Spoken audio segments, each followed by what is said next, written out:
446 में आकर शियों की हुकूमत को ख़त्म किया तुगरल बेग सल्जूकी ने। सल्जूक मुसलमान हुए थे महमूद गजनवी के दौर में। सल्जूक इनके बड़े का नाम था। तो एक दफ़ा महमूद गजनवी ने सल्जूक से पूछा, अगर मुझे तेरी मदद की ज़रूरत हो तो कितने आदमी पेश कर सकते हो? तो उसने एक तीर दिया, कहा ये एक तीर है मेरा, किसी को ये तीर भेजकर मेरे इलाके में भेज दो तो चंद घंटों में 1,00,000 तलवारें तेरा पहरा देने के लिए तैयार हों। मेरे पास इतनी ताकत है। तो ये सल्जूक की नस्ल में था तुगरल बेग। अल्लाह ताला ने जब अरब जवाल का शिकार हो गए और ज़ौफ़ का शिकार हो गए, जैसे बुढ़ापे का कोई इलाज नहीं, जब कौमों पे जवाल आता है तो उसका भी कोई इलाज नहीं, फिर और कौम को जगह मिलती है। जैसे बुढ़ापा एक फर्द पे आता है, ऐसे बुढ़ापा कौम पे आता है। कौम का बुढ़ापा जवानी में नहीं लौट सकता, जैसे फर्द का बुढ़ापा जवानी की तरफ नहीं लौट सकता, कौम का बुढ़ापा जवानी की तरफ नहीं लौट सकता। कोई इलाज नहीं, नई नस्ल का आना ही इलाज है। तो अरब धुल चुके थे, 600 साल बहुत होते हैं हुकूमत को, अपनी सिफात गुम कर चुके थे, अब नए खून की जरूरत थी। तुगरल बेग पहला शख्स था जिसने आकर अहल सुन्नत वल जमात को इस्तेकाम बख्शा, शियों की हुकूमत को ख़त्म किया, बगदाद से, शाम से, इन सारे इलाकों से। सलाहुद्दीन अयूबी ने इस्माइली शिया की हुकूमत को ख़त्म किया मिस्र। अल-आज़िद उनका आखिरी खलीफा था। सलाहुद्दीन अयूबी नूरुद्दीन ज़ंगी रहमतुल्लाह अलैह का परवरदा था, उसका दोस्त था, उसके दोस्त भी था, बच्चा भी था उसके सामने। ज़्यादा लिखने पढ़ने का शौक़ था। फिर अल्लाह ताला ने इससे काम लिया और इसको मिस्र का गवर्नर बना के भेजा, मिस्र की मदद के लिए भेजा। तो वहाँ उसने, सलाहुद्दीन अयूबी ने वहाँ ख़त्म किया, तुगरल बेग ने यहाँ ख़त्म किया। तो फिर सल्जूक जो थे ना, ये इक़्तिदार में आए। इधर ख़त्म हो गई सल्तनत बनु अब्बास की, मिस्र एक छोटी सी तुर्कों की सल्तनत। तो अल्लाह ताला फिर मरकजियत के लिए एक निज़ाम चलाया। दो लश्कर आपस में लड़ रहे हैं एक मैदान में। एक जंगली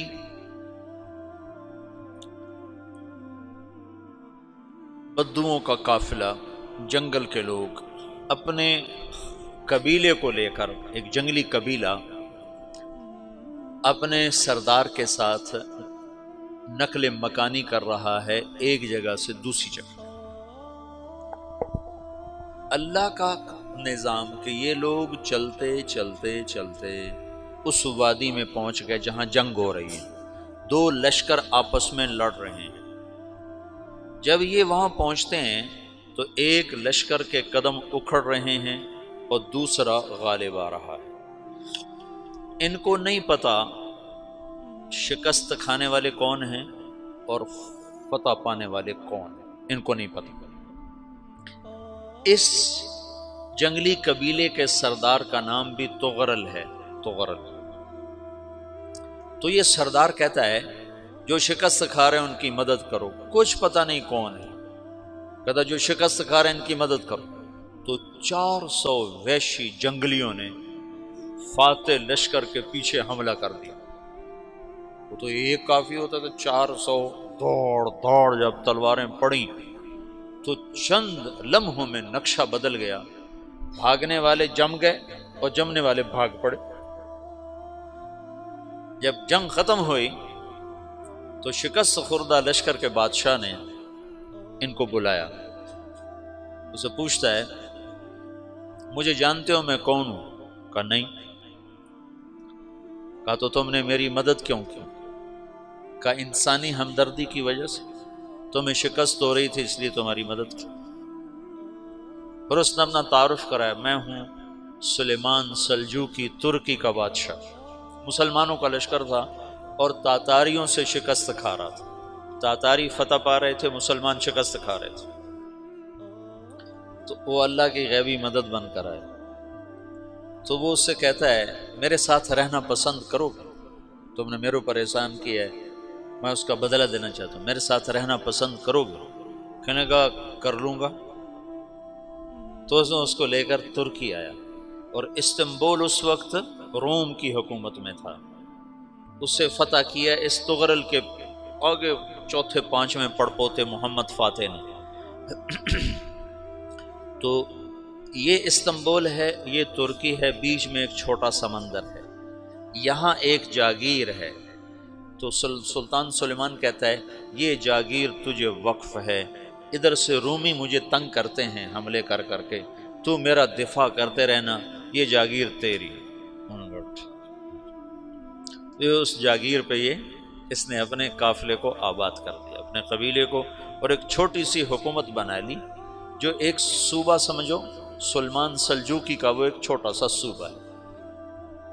वहां जब ये रह पड़ा तो फिर ये एक शेख के बैत होता है, वहां शेख तरीक़े में उनके यहाँ ये बैत होने जाता है। वो उसको रात अपने पास ठहराता है, तो एक कमरे में उनको उनका खादिम ठहराता है। ये जब कमरे में जाता है तो सामने दीवार में ताकशे पर कुरान पड़ा हुआ है। तो ये तुगरल बेग कहता है ये क्या है, ये क्या है? तो वो खादिम कहता है ये किताबुल्लाह है, कुरान है। अच्छा। वो उसको वहां छोड़ के बाहर चला जाता है। वो देहाती आदमी, जंगल का रहने वाला, पहली दफा जिंदगी में कुरान देखा। वो कहता है ये कुरान है, अल्लाह की किताब है, मैं अल्लाह की किताब के सामने सो जाऊं, कितनी बेअदबी है। तो उसने ऐसे कुरान उठाया और सर पे रख लिया और खड़ा हो गया। सारी रात कुरान सर पे रख के खड़ा रहा। रात के पिछले पैर उसको ख्वाब आया, खड़े खड़े उसने देखा कि उसकी पुश्त से एक चांद निकला और शेख की बेटी के सीने में जाके उतर गया। फिर उस लड़की के सीने से एक दरख्त निकला जो फैलते फैलते फैलते 3 बर्रे आज़म पे छा गया, अफ्रीका पर, यूरोप पर, एशिया पर। फिर उसकी आंख खुल गई, वो खड़ा हुआ है। तो उसने सुबह ये ख्वाब अपने शेख को सुनाया, तो उन्होंने अपनी बेटी उसके निकाह में दे दी। उस बेटी से एक बच्चा पैदा हुआ, तुगरल बेग ने उसका नाम रखा उस्मान। उस्मानी तुर्क नाम सुना हुआ, जो मैंने कल बताया था कि 1924 में वो खिलाफत ख़त्म हुई। तो एक बेटा पैदा हुआ उस्मान। उस्मान ने फिर एक नई इस्लामी हुकूमत की बुनियाद रखी जो 1924 तक चलती रही। कोई 800 साल ये हुकूमत चली। तो हुकूमत का शिराजा बिखरा, लेकिन फिर जुड़ जाता था, पर वो करने अव्वल वाला जोड़ कभी न पैदा हुआ, टुकड़े बन गए। इन टुकड़ों में अल्लाह लोग पैदा करता रहा जो दावत देते रहे, दावत जिंदा रही। जो तरबियत का निज़ाम तसव्वुफ के साथ था, अब वो तबलीग के साथ।